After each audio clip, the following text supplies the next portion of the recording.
Thank you all again for joining us today. My name is Andrea English, and I will be chairing the talk today.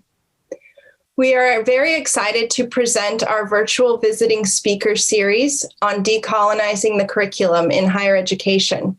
This is a 7-talk series occurring over 6 months from January to June of this year.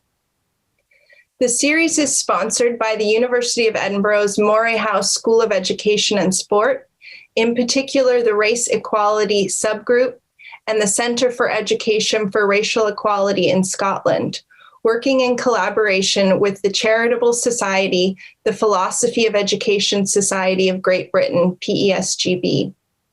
We would like to particularly thank the development group of PESGB for offering so much support in putting this series together, as well as our Moray House support team, Pauline Patel and Alice Hamilton-Bear. The topic of decolonizing the curriculum has gained increasing attention worldwide. More and more of us who work or study in higher education are recognizing the importance of this topic and the pressing need to take action.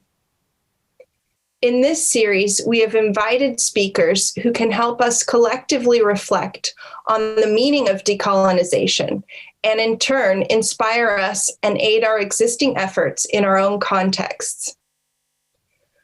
We are honored today to welcome Dr. Foluke Adebisi, who will be giving the opening lecture in our series.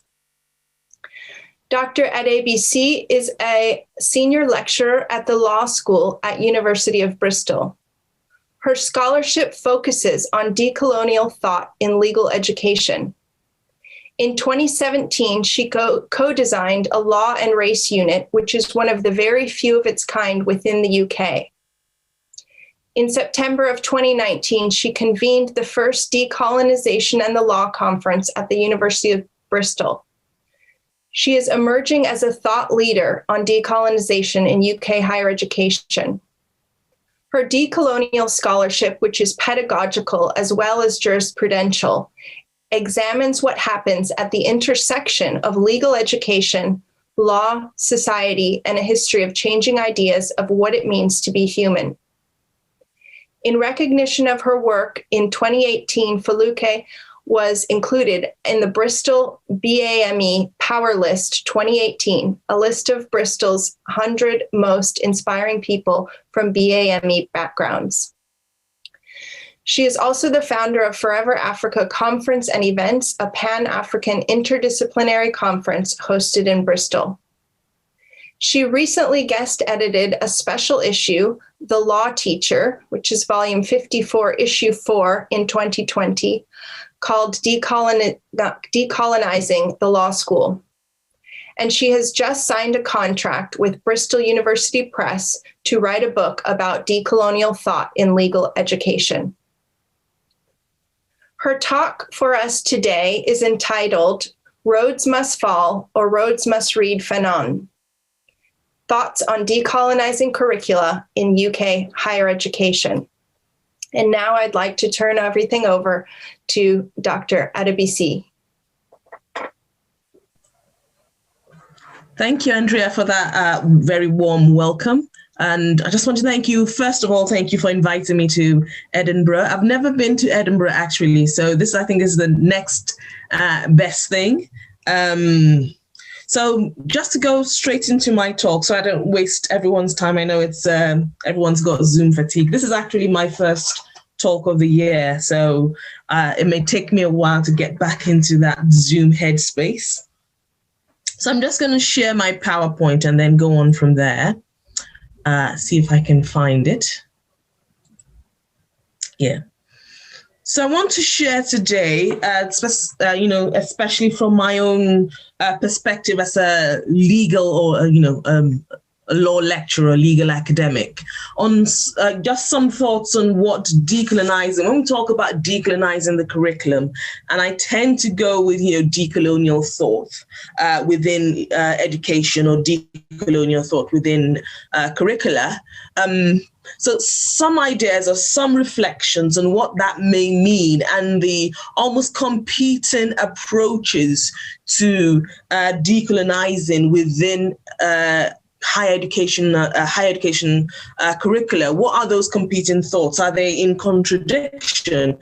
And this is why I've used this framing of going roads must fall, or roads must read more Fanon. And, using this as almost a framing, a touchstone for what we think about what decolonization within a curriculum could mean. So I'll start off with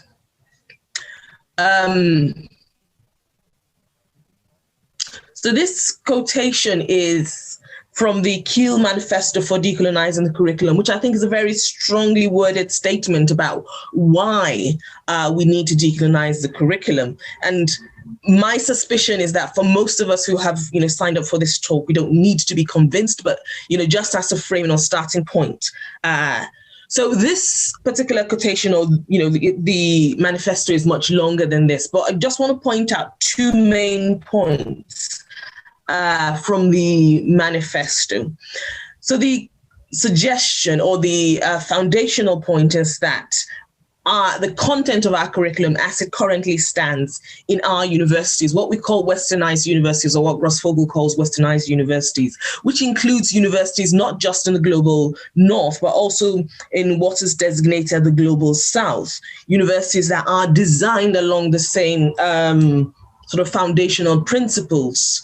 They maintain and reflect a colonial legacy because we've got a preponderance of an intellectual tradition which considers itself superior, but also universal. That point is quite important, this concept of universality and how these sort of knowledge structures exist by creating a hierarchy which is based on race, class, and gender. So the concept of universality here then suggests that we should question some of this, intellectual tradition and interrogate what seems universal, but actually ends up being racially contingent or contingent on genderized norms, which have particular sort of foundations in particular pseudo science and contingent on particular class formations. And we think of these things in the abstract as being objective or abstract or universal. So this is one of the reasons why, we suggest that we should decolonize the curriculum to question or interrupt or to interrogate this reproduction of a particular vision of the world, which is making the particular universal, but also, and I think more importantly, because of this hierarchy that is being produced, not just the hierarchy of knowledge itself, but what that hierarchy of knowledge does in the reproduction of our world. So as you note, I have, framed this as roads must fall or roads must read more Fanon. And, where that concept of roads comes from very, very strongly is the fact that this particular sort of wave of decolonizing started from, so it is a particular wave. It's not the first wave, and I think it's probably not going to be the last wave. But this particular wave started from South Africa, where students in South Africa said, the slogan was roads must fall. In response to a particular, statue of Cecil Rhodes on their university campus. And that outcry was immediately taken up by students at the University of Oxford. One of the co-founders of the Rhodes Must Fall movement in Oxford, Simukai Chigudu, recently wrote a really lovely piece on on the permanence of coloniality.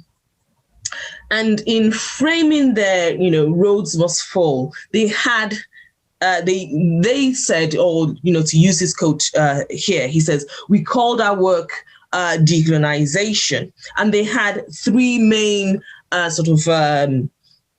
points around which their movement revolved, things that they wanted to achieve. So the first one, and I've kind of tried to underline them to point out that there are three main points, and these don't always fit in quite well with the way in which decolonization is being advanced. So the first one is to slay the racist ideologies that still hold sway in various disciplines. The second is to bring more Black people into academia at every level. And you may have seen quite recent reports, I think it was last few days, definitely this week, that only 1% of professors in the UK are Black. And the third thing that they wanted to, that the movement was concerned with, was to end the glorification of men who had dedicated their lives to advancing the colonial project, the colonial project itself based on this hierarchization of humanity. Now, if you think about these three things as different goals, so not just decolonization as this whole, monolith, but these three different things, you will note that especially in the way in which UK higher education has taken up this call to decolonize. The second and the third aims, we have found, more purchase in the policy making, in the agenda of universities. I'm not saying there hasn't been pushback on those ones. So bringing in more Black people into academia, inclusivity, that has been advancing with pushback, but definitely been advancing, ending the glorification of men who are dedicated their lives to advancing the colonial project has also been found. We are having more conversations around these two things, around representation and statues and names on buildings. But when it comes to slaying racist ideologies in various disciplines, I find that in actual fact, the actual almost unsettling of disciplines, especially long-standing disciplines, have not had as much, or we've not had as much success in those particular endeavors. But what does it actually mean? What does it mean to slay the late racist ideologies within disciplines, or to disrupt, to unsettle?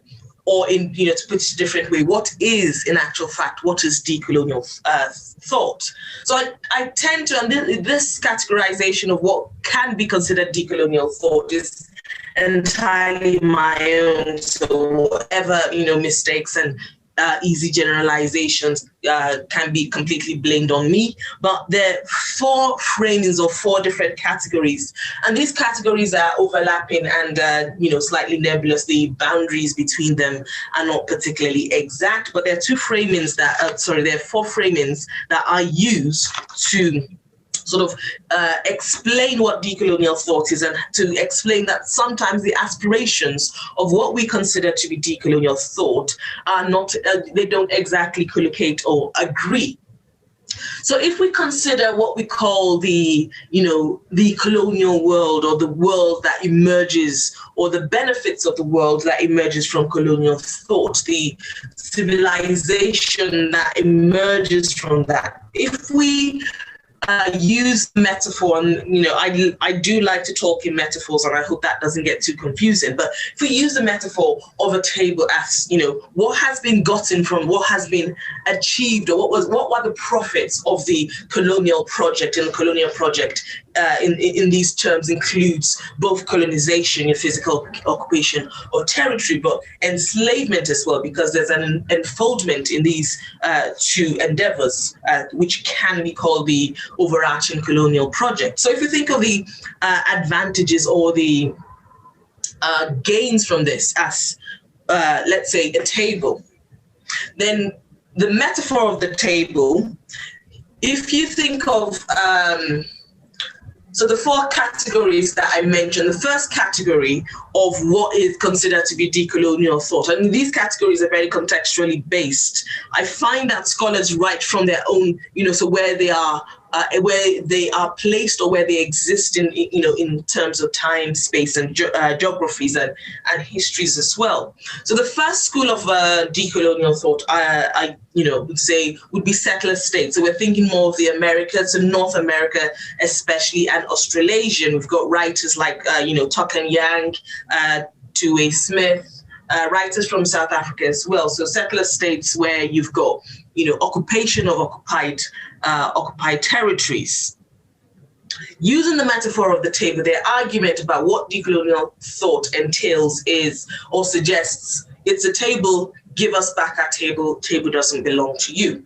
For post-colonial states, and we're talking about writers from places like Africa and Asia, so formerly colonized states, if to put it more accurately, the argument for decolonization, and people like Kwame Nkrumah, for example, suggestion is, if this is a table, we want to be part of that table. That seems to be more some of the stronger aspirations within post-colonial thought. We want to eat at this table as well. But the writers from Latin America, what we call the Latin American critical school, so writers like Walter Mignolo, Lewis Gordon, Arturo Escobar, Aníbal Quijano, they are more, thinking about a reorganization of thought itself, an unsettling of the, as I said, racially contingent universalizations or objective abstractions that underpin our disciplines. And they would use, phrases like, we need to think of worlds otherwise, we need a decentering of westernized knowledge. So if going back to this conceptualization of the table, their suggestion is almost, in terms of, let's rethink what's, this thing you call a table, is that what it should be for? Should we, is this something we should eat at? We should rethink the structure of the world, essentially. And I think the fourth categorization, which I've come up with, is, states that colonized, or that are basically, the production, they are responsible for the production of colonial thought. And that's a slightly more nebulous category, especially because there's not a wealth of writings from that perspective as such. As Tundama suggests in this YouTube link that I have put there, is it possible to actually decolonize colonialism? And he suggests that it's not possible. Another way to think, about this is, very much from a counterpoint to what the three other schools are saying is, if they're saying, give us back our table, then for decolonial thought from colonizing states, then the suggestion would be give the table back. Or if the suggestion is, I want to eat at your table, then the response to that would be, yes, you are invited as an equal partner at this table. But the suggestion, when you take into account the Latin American critical school, would be exactly the same. Is this table meant to, for this purpose? Let's rethink the table, let's rethink the world. But despite, the way in which I have sort of categorized these different schools, they're all linked to the commodification of labor, or the world that emerged from the commodification of labor and the commodification of space. So there is an overlap between this, commodification of labor and commodification of space, and how this emerges in our different disciplines, how we understand the human and how we understand space, and how we understand relationships between each other and our relationships to space. Or to put it in a different way, relying on Aníbal Quijano's the colonial matrix of power, what world emerges from an epistemic project, noting, of course, that colonial thought is an epistemic project and universities are, epistemic institutions. So what world emerges from an epistemic project based on the colonial matrices of power, so racism, sexism, and nature, and how complicit are, especially higher education institutions, how complicit are we in reproducing those colonial matrices of power in how we understand the world? Or to put it, again, slightly different way, what exactly are our disciplines for? Where is our attention sort of directed to? Are we looking to the future? Are we really thinking, going back to what, the previous slide started with, a break? Are we really thinking of the future in the sense of let's stop the reproduction of, or let's interrupt the reproduction of this world produced by coloniality? Are we able to produce a different world with, less destruction, less environmental destruction, less global inequality, less immense extreme poverty? Are our disciplines designed? Are they constructed? Are they desirous of producing this type of world? And I suspect, at least, speaking from the position of law, which law is, if you wanted to define it, the whole point of law is to maintain social order, not to disrupt it, because that doesn't sound exactly like, law. Then it does seem that disciplines may be at cross purposes with decolonial thought. But if we don't do something, especially as we live through the 6th mass extinction, and then if we don't do something, the world has, no future. So we need to think within our disciplines about the possible worlds that we want to bring forth. But, going back again to, this, Simukai's quotation about the 3 aims of, the decolonial movement, Rhodes Must Fall in Oxford. So the first one, slaying the racist ideologies. Is it possible for us to focus on that one without, without denying the existence of 2 and 3? Or is it possible to by focusing on 2 and 3, do we ignore, the very deep colonial thinking within our disciplines? But I think a question for me, which I keep on coming back to, is how can we, or even can we, decolonize the curriculum? And I noticed that for a lot of our, actions in trying to decolonize the curriculum, there is, an increase in, or in diversity in reading lists. Or in certain cases, this is also being matched by representation among, diverse professoriate or faculty. But I think we also need to rethink what the curriculum is. So not just, what we teach, but what we research. And I think there's a tendency that we become decolonial teachers who, despite the fact that we suggest that we have research-informed, research-rich curricula, our research is still producing colonial thinking. So how decolonized as teachers can we be if we don't decolonize our research? And then the sort of almost foundational fundamental point is the structure within which we teach, so within which we produce our knowledge, the university, which is also inscribed or subscribed within a state itself. And if the structure continues to produce colonial thought, if we have to always assess ourselves along lines of standards that replicate colonial thought, can we really go into or achieve this break that decolonial thought suggests that we bring about? Or think about the map which is at the back of this slide. How can we turn the world upside down if the whole structures of the world are insistent on holding it in a particular way? So a kind of an observation about where the curriculum fits, because we tend to talk about, and I'm just going to go through a few observations before I end my talk, we tend to talk about, decolonizing the curriculum. And when we put it that way, we're often talking about particular curricula, for example, the law curriculum. And forgive me, all my examples are going to be, from legal education, because that's what I know.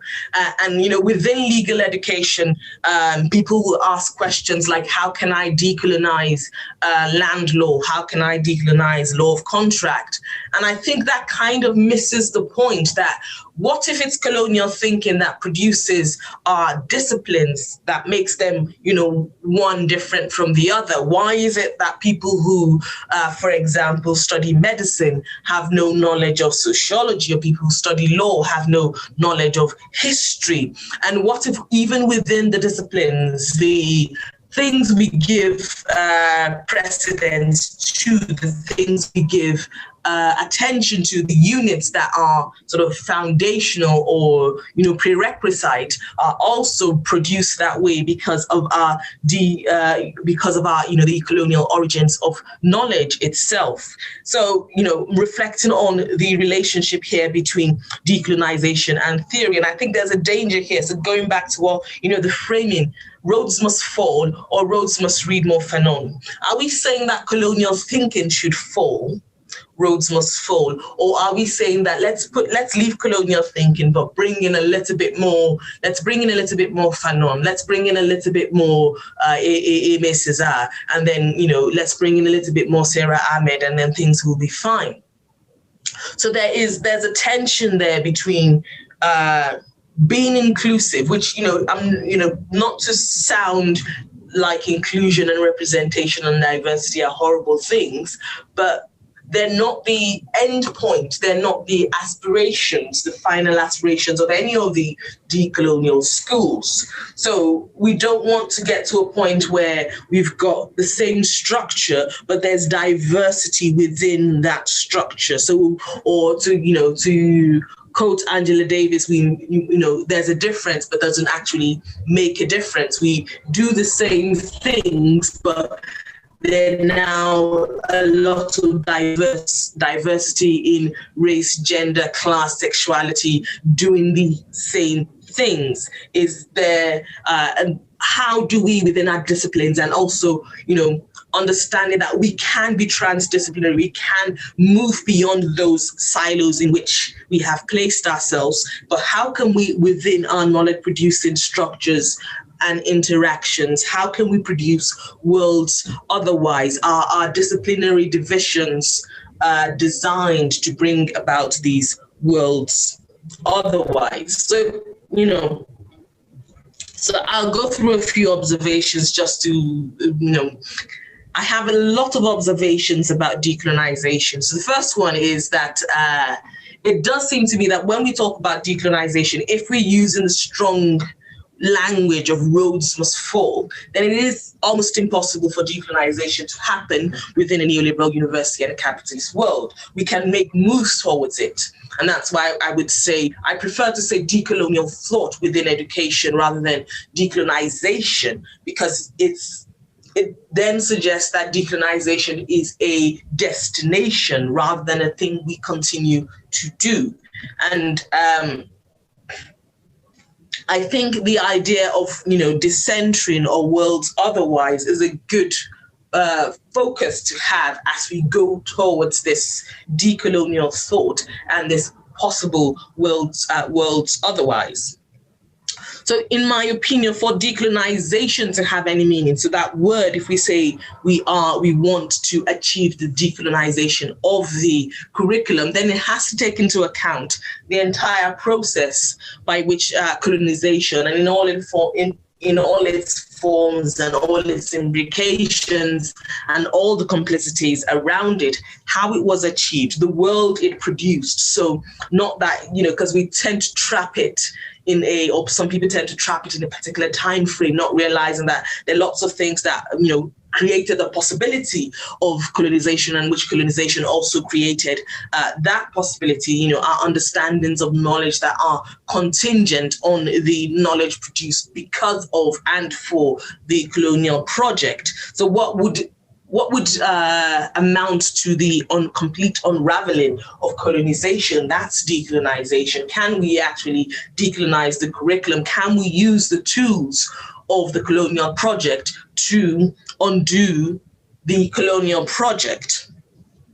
But it should also be noted that decolonial or decolonizing approaches decolonial thought in education. They're also great pedagogy because we are, I think they're dynamic tools, they're dynamic endeavors to have. I think what is important, if we think of decolonization as this very, very lofty and strong and almost impossible ideal, is that we need to think beyond our disciplines. We need to think beyond our universities. And this is very difficult to do where universities have been set up as co-competitors, but that's a very colonial kind of thinking. We need to think also beyond the university. We need to imagine what, if we're imagining worlds otherwise, then we need to imagine beyond the university. But we also know that there are limitations. I think around this time last year, the UCU was on strike because of, workloads and casualization. So there's limits to what we can do. So I often suggest to people that if you want to think about decolonial thought, then you have to do what is personal, practical, and provable, even if it's reading one article on decolonization a month. If you can do that, that's one step. That's something that can be done. And then think beyond that. But we need our thinking to be very, very dynamic, and always remember that decolonial thought or being decolonial is disobedient to the current order. So this is my, almost final slide. I'm going to end with 3 quotations about what decolonization could be or could possibly mean to us. So the first one is from Nelson Maldonado Torres, and he says, by decoloniality, it is meant here the dismantling of relations of power and conceptions of knowledge that foment the reproduction of racial, gender, and geopolitical hierarchies that came into being or found new and more powerful forms of expression in the modern colonial world. So decoloniality, according to Nelson Maldonado Torres here, means a disruption. So it's important to remember we must disrupt. The second quotation is from Harsha Walia.